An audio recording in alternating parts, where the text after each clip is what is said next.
Hey Reefers, and welcome back to Tristan's Reef. Now before we get started, like, subscribe and all that stuff, if you can be bothered. If you don't, that's okay, I'll just cry about it later to my therapist. So, on to the good stuff. Today's episode is a quick update on what life has been like with the NoopSite K7 II Pros. And since I don't want to say that over and over again, let's just call them Noops. And to be perfectly transparent, NoopSite is not sponsoring Tristan's Reef or TRSC Aquatics in any way, shape, or form. However, we do carry and sell these lights at our retail store, so be sure to check that out if you would like to try them. Now, there are a lot of good things and a few bad things that I have noticed over the year. Normally, I'd wait until the end to tell you about all the bad things and pad my view time. But since they invented this skip button, it seems kinda silly, doesn't it? So let's get right into it, and here are 5 things I don't like about the Noops that I found out this year. Number 1, limits to the amount of lights you can have per controller. As of this video, you're limited to 16 fixtures on your controller. But since we have upwards of 40 lights at the farm and about 20 in my fish room alone, this can get really tiresome really fast when switching to all blues to, show off. Now this doesn't happen all the time, but it is annoying. Number 2, the controller range in relation to the lights.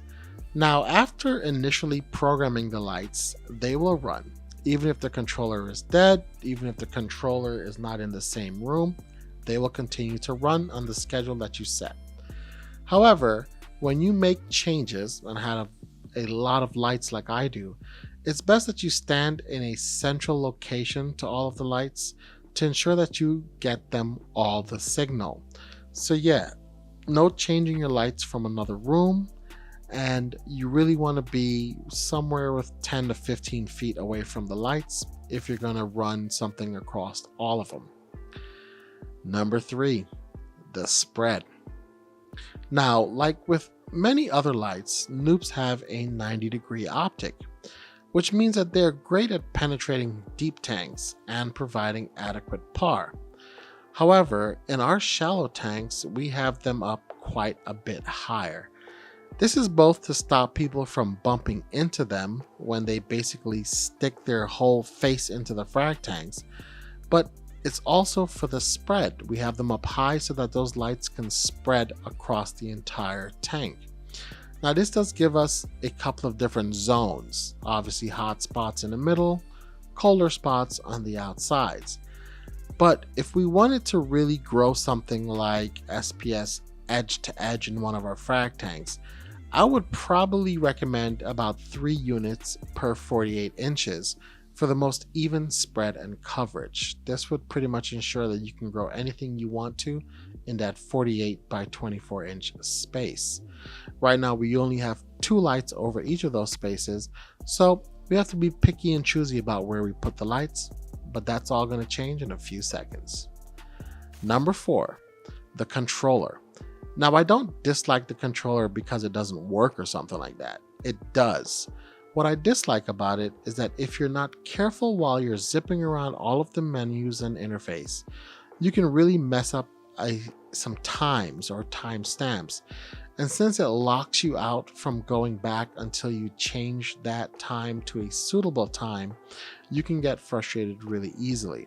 This is usually indicated by that H reference error or something like that some of you may have seen while playing around with your own lights.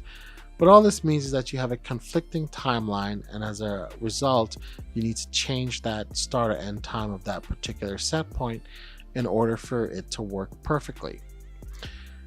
That brings us to number 5. The last thing I dislike about the Noops is the protruding lens. Now, a lot of lenses protrude. Radion's lenses protrude, and a couple of other light manufacturers just went the whole purpose of just having a acrylic interface over the lens. But the fact of the matter is that the NoopSite lens does protrude past the fixture. As a matter of fact, if you put it down flat, you're really balancing it on the lens and not on the fixture itself. Now, this is a personal peeve of mine because if you're like me, I set them down lens first while I was programming them, and linking each light took a little while. Somehow or the other, I managed to scuff the lens over the LEDs. I really hated how it looked. It wasn't the end of the world because it just took some acrylic polish and elbow grease to polish it out, but it was still annoying. Guys, if you're gonna put this down on a flat surface, either put it on something very soft like a cloth or turn it upside down, lens up. Ultimately, that was really it. There really wasn't much I really hated about these lights. Those were my biggest pet peeves. Now, there actually are quite a few things I do like about the Nupes, but I can boil it down pretty simply and probably the question that's been on everybody's mind. They grow coral, and they grow coral very well. They grow coral as good as any other light I've tried, and since they are the only lights in our farm and shipping center, we have staked our business on them and have doubled down this year by ordering even more lights for our expansion. Customers ask all the time how we like them, which I usually reply, well, we use them exclusively, and you're here to buy our amazingly colored corals, and I would have to say that they do extremely well here, so much so that we stake our business on it. And I'm a big proponent of selling what you use. So there are customers that have purchased corals from us and see the lights in use and the growth and coloration of those corals. It really is the most convincing element of our business when selling these lights. Couple that with the fact that you can pretty much light a 6-foot tank below the cost of a single Radion G5, and you really have a recipe for success as a light manufacturer. The aftermarket community have also taken to these lights with great gusto. They have created lots of 3D printed accessories that are available for free on Thingiverse. Anything from battery holders, power supply holders, and mounting brackets. There's quite a bit of different types of accessories that you can 3D print yourself at home and use with these lights. And one of the questions that we will get a lot of, which will undoubtedly be in the comments below, is what kind of schedule we're using. This is also incredibly simple. I decided to just post a clip of it in our light settings. Due to the fact that we are open longer and ship corals every day, our lighting schedule is a bit longer than the average reefer. We also don't depend on intensity settings of each channel, except to really control the light spectrum. We use height to control the power and spread of the lights. So take this into consideration when you're using our schedule or attempting to mimic our schedule. Overall, I have to say that I am pleased with the performance of the Nupes and have no plans to change the lighting to anything else. Understanding the light, our tank parameters, and testing have all influenced our coral growth way more than just the brand name on the box. For anyone considering the Nupes, I leave you with a widely accepted opinion that almost any light will grow your corals just fine if implemented and tuned correctly. Some might have better features and more bells and whistles, but at the end of the day, they will grow corals, and that's what's most important.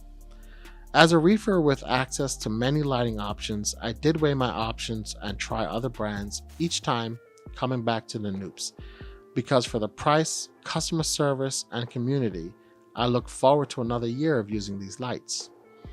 So much so that we have planned a slight expansion here in our fish room, where we're going to be adding in a new acrylic frag tank. We've been sorely needing some additional space here, both for having more products online, but as a nice kind of a display where I can have some pretty large fish, because again, we are still struggling with keeping nitrates and phosphates in this room. It's terrible. No matter what we do, dosing phosphates every day, it's still almost zero after a day or two.